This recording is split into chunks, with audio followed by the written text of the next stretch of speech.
안녕하십니까. 세상 읽어주는 남자 이상훈입니다. 오늘은 엔비디아가 부른 주문형 반도체 붐, 삼성이 수혜를 받으려면 이라는 주제로 말씀드리겠습니다.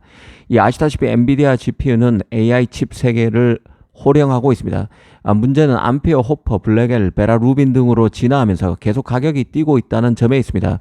이젠 칩 개당 가격이 5천만 원을 넘을 정도까지 온 것이죠. 이 때문에 그 빅테크로서는 골머리가 아플 수밖에 없습니다. 심지어 AI 컴퓨팅 파워 투자를 명목으로 엔비디아가 빅테크에게 삥을 뜯는다는 냉소까지 나오는 상황입니다.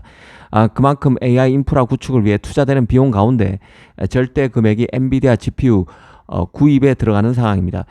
그래서 빅테크로서는 자체 칩 설계에 열중하고 있는데요. 이미 구글, 아마존, 마이크로소프트, 메타 같은 기업들은 자체 맞춤형 주문형 반도체 칩 을 개발하기 위해서 경쟁하고 있는 상태입니다. 이런 빅테크들은 그래서 독특한 위상을 갖게 됩니다. 현재는 그 엔비디아 GPU를 입도 선매할 만큼 엔비디아의 VVIP 고객이지만 한편으로는 엔비디아 GPU를 대체할 자체 칩을 만들고 있는 잠재적 엔비디아 경쟁자이기도 합니다.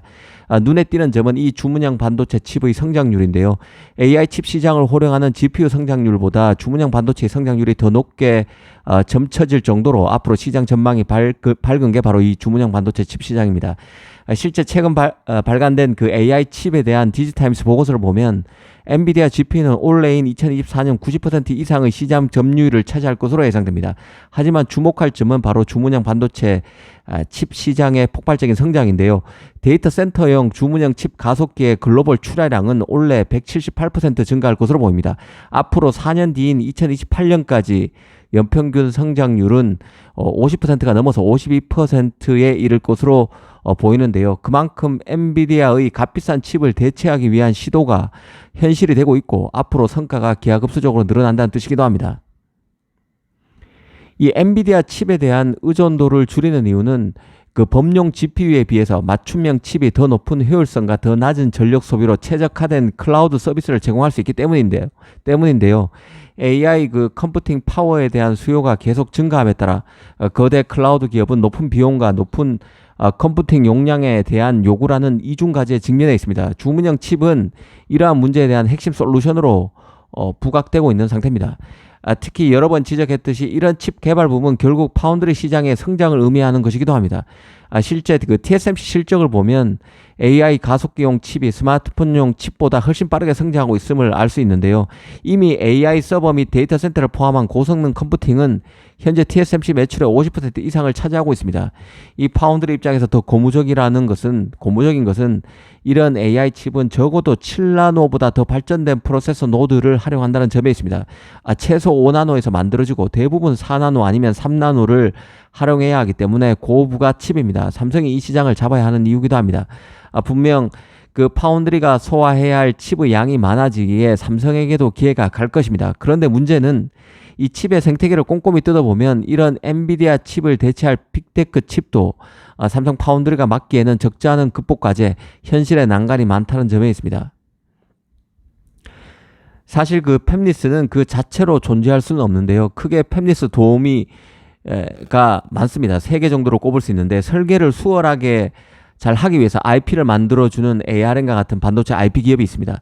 또 EDA 업체도 있습니다. 수십억 개의 그 트랜지스터로 구성된 칩은 알고리즘을 설계하기도 어렵거니와 그 설계 도면을 일일이 그리기도 어려운데요. 이때 바로 설계 자동화 툴인 EDA 업체가 필요합니다. 시놉시스 같은 기업들이죠.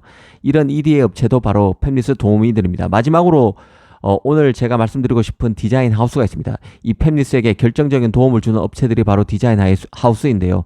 통상 팹리스는 칩을 설계하지만 일반적으로 칩의 알고리즘을 설계합니다. 이를 통해 나오는 설계 도면은 제조 공정에 대한 사항은 다 담지 못하는데요. 이 때문에 파운드리가 칩을 만들기 전에 팹리스가 만든 설계 도면을 파운드리용 설계도로 다시 손질하는 작업이 필요합니다. 이게 필수적인 작업인데 이걸 바로 디자인 하우스가 맡게 됩니다. 이 파운드리가 이런 일을 직접 할 수 있다면 디자인 하우스가 필요 없을 것입니다. 하지만 파운드리 입장에서는 제조를 의뢰하는 칩의 종류가 워낙 다양한 상황에서 이들이 갖고 오는 설계도를 제작용 설계도로 다시 만드는 일을 일일이 작업할 수는 없습니다. 다만 인텔, 퀄컴, 애플과 같은 초대형 팹리스 물량에 대해서만은 한정적으로 파운드리가 직접 제작용 설계도를 만드는 일을 수행하지만 기본적으로 모든 설계도를 다 손볼 수는 없습니다. 그래서 디자인 하우스가 중요한 것이죠. 이 디자인 하우스에 손을 거쳐야 파운드리의 양산 실패 가능성도 낮출 수 있게 됩니다. 디자인 하우스가 워낙 파운드리를 위한 제작용 칩 디자인 경험이 많기도 하거니와 이 폭넓은 설계 노하우를 갖고 있기 때문이기도 합니다. 파운드리 입장에서도 이런 디자인 하우스가 있어야 좋은 것이죠. 만약 중간에 디자인 하우스라는 존재가 없다면 모든 제조 공정에 대한 정보가 팹리스와 공유돼야 하기 때문에 파운드리 입장에서는 기술 유출이란 그런 리스크도 져야 하는 상황입니다.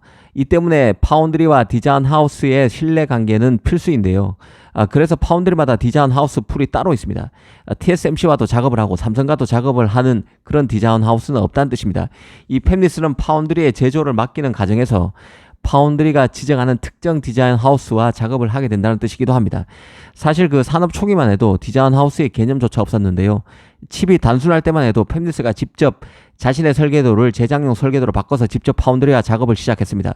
하지만 그 칩의 복잡도가 크게 증가하고 종류도 기하급수적으로 늘어나면서 제작용 설계도를 디자인하는 디자인 하우스가 생겨났다고 볼 수 있습니다. 문제는 이 TSMC의 경우는 세계적인 디자인 하우스 밸류 체인을 갖추고 있는데 비해 삼성은 약하다는 점에 있습니다. 대만의 그 글로벌 유니칩, R칩, 그 패러데이 테크놀로지, 오픈 실리콘 같은 기업들이 바로 TSMC의 디자인 하우스들입니다. TSMC 생태계 내 기업들이죠. 글로벌 유니칩 같은 경우는 TSMC가 최대 주주기도 합니다. 대만의 R칩은 구글과 더불어서 자체 AI 칩 개발에 가장 적극적인 아마존으로부터 인퍼렌시아 같은 칩이죠. 이 주문형 반도체 칩 수문을 확보했습니다. 그래서 아마존의 자체 칩을 R칩이 중간에서 작업해 TSMC가 제대로 만들도록 도와주고 있다는 뜻입니다. 이뿐만 아닌데요. 이 팹리스와 파운드리 사이에서 디자인 하우스 역할이 커지면서 이제는 이 팹리스들도 이 디자인 하우스 시장에 기웃거리고 있는 상황입니다. 미디어텍 같은 경우가 대표적인데요.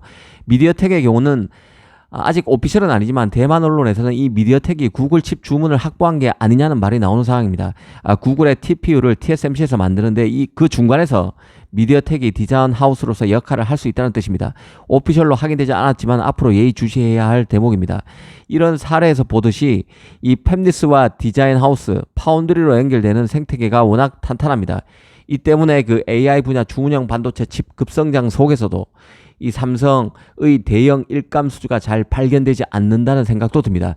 물론 삼성도 지금 현재 디자인 하우스에 부쩍 공을 들이고 있습니다. 코아시아, AD 테크놀로지, 가온칩스, 세미5, 하나텍 같은 디자인 하우스와 함께 작업하고 있는 게 바로 삼성인데요. 아직은 디자인 하우스 밸류 체인이 TSMC 대비 약합니다. 물론 후발주자 삼성은 이 백화점식 영업을 하는 TSMC와 달리 디자인 하우스가 필요 없는 대형 팹리스 위주의 사업을 추진해 왔었습니다. 하지만 이런 것은 한계가 있을 수밖에 없는 상황이죠. 칩의 수요가 앞으로 계속 커지고 있기 때문에 스타트업 칩은 물론이고 빅테크 칩도 반드시 유치해야 하는 게 삼성입니다. 최근 스타트업 칩은 많이 유치하고 있는 상황이지만 이 빅테크 칩 관련해서는 아직 성과가 좀 미미한 게 사실인데요. 중장기적으로 디자인 하우스 풀을 더 확충해야 파운드리로서 더 성장이 가능할 것으로 보입니다. 이런 점도 유의해서 칩 시장, 특히 빅테크 칩을 누가 수주하느냐도 잘 볼 필요가 있다는 생각입니다. 감사합니다.